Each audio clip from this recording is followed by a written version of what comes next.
Let's turn to two radio talk jocks, Ed Schultz in Fargo, North Dakota, and Kevin Miller in the original radio station in America, KDKA, which started it all. Kevin, you start since KDKA started it all in Pittsburgh. What does Senator Clinton have to do tonight to change the course of history?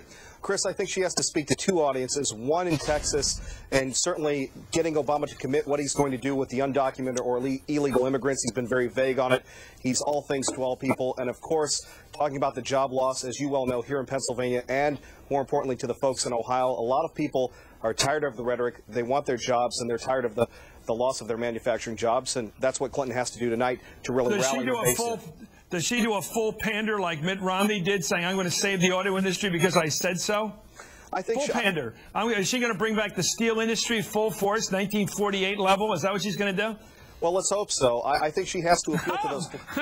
Okay, you mean that's good. The full pander is what you like up there, huh? Well, look, we need the jobs, Chris. You know that. Yeah. No, but you need the pander. You need the pander.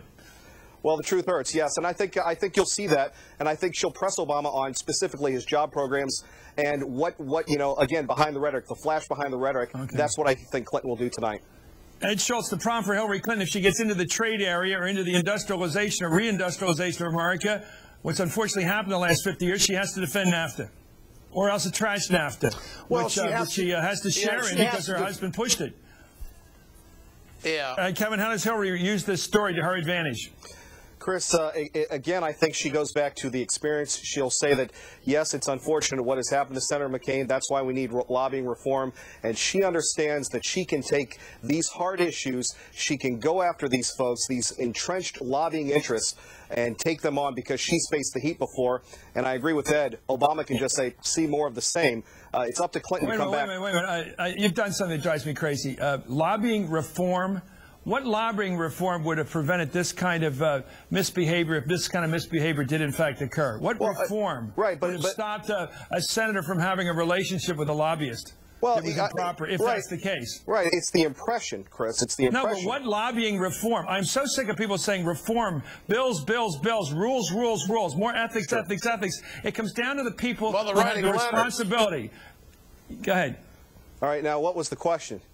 The question is, what should she say about this story that runs on the front page of the New York Times and is driving the news tonight, right into that debate tonight? What should Senator Clinton say? Well, if I'm Senator Clinton, then I say that we need to take a look at the whole system.